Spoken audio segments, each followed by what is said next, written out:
এই বাংলাদেশের মানুষ কিন্তু আমরা ভুলে গেলে চলবে না। এই 17 বছর যে ভোটের অধিকারের জন্য যে আমরা সংগ্রাম করলাম, এতগুলো মানুষ জীবন দিল, আমরা যদি ভুলে যাই, বিশেষ করে এই বাংলাদেশের ভোটের অধিকার হরণ করার ক্ষেত্রে একটি নাম কলঙ্কিত বিচারপতি খায়রুল হক। 3টা টার্ম আমরা ইলেকশন করতে পারিনি।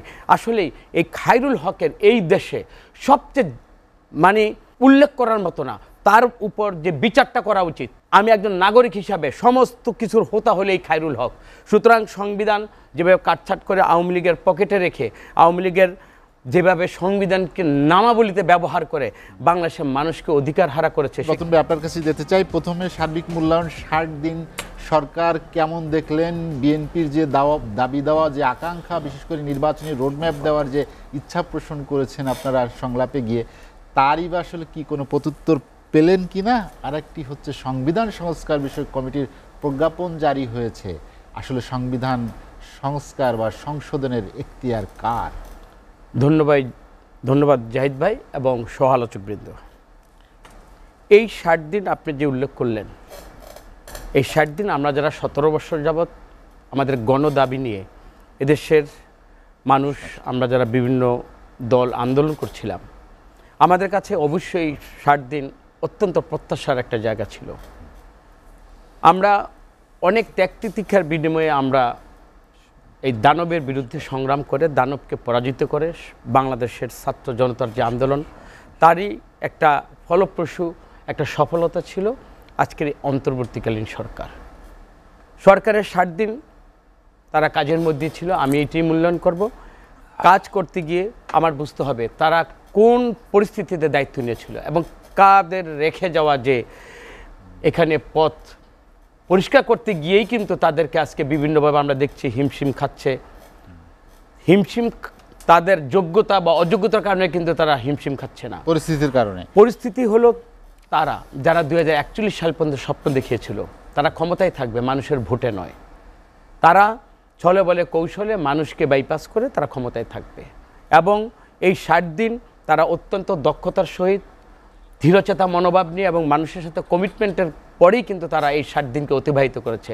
এইখানে ইতিমধ্যে কিন্তু অনেক ভিজিবলি কিন্তু তারা অনেকগুলো পদক্ষেপ নিয়েছে, যেই পদক্ষেপ আমি মনে করি আমার দলের তরফ থেকে সবসময় আমরা এই পদক্ষেপগুলোকে আমরা স্বাগত জানাই।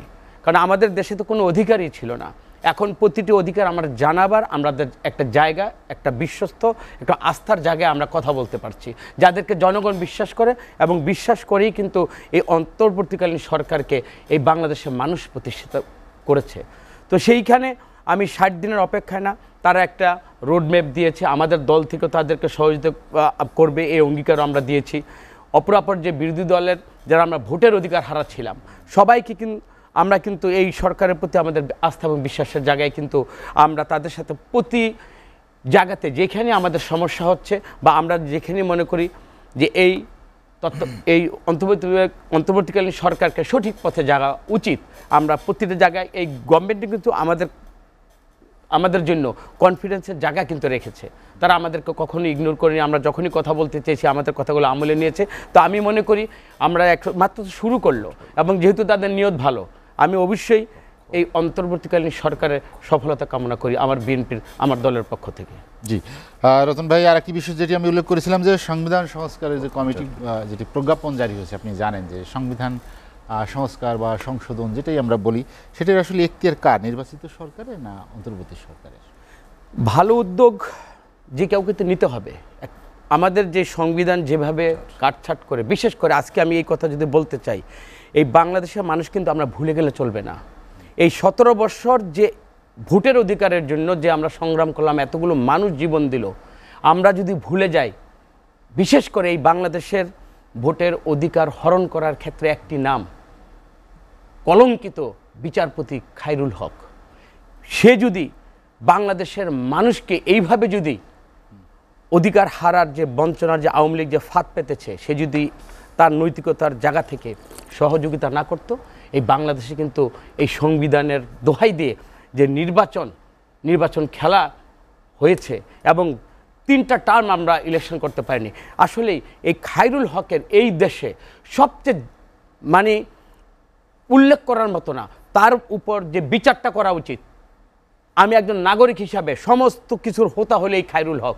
সুতরাং সংবিধান যেভাবে কাটছাট করে আওয়ামী লীগের পকেটে রেখে, আওয়ামী লীগের যেভাবে সংবিধানকে নামাবলিতে ব্যবহার করে বাংলাদেশের মানুষকে অধিকার হারা করেছে, সেখানে সংস্কার বলি, সংবিধান আমরা চেঞ্জ যেটাই বলি, অবশ্যই সেটা জনগণ ডিসাইড করবে না, ওনারা শুরু করে যাবেন। সেটা রেফারেন্ডাম দিয়েও সংবিধান সংশোধন হতে পারে, আবার পরবর্তীতে নির্বাচিত যে প্রতিনিধি হবে সংসদ, তারাও সেই সংবিধানের যে আলোকে যে সংস্কার বা আমাদের যাই আমরা সেটা করবো এদেশের মানুষের ভোটাধিকার জন্য, সেটা আমরা সবাই মিলে আমাদের বৈধভাবেই আমরা সেটাকে আমরা সম্পন্ন করতে পারবো।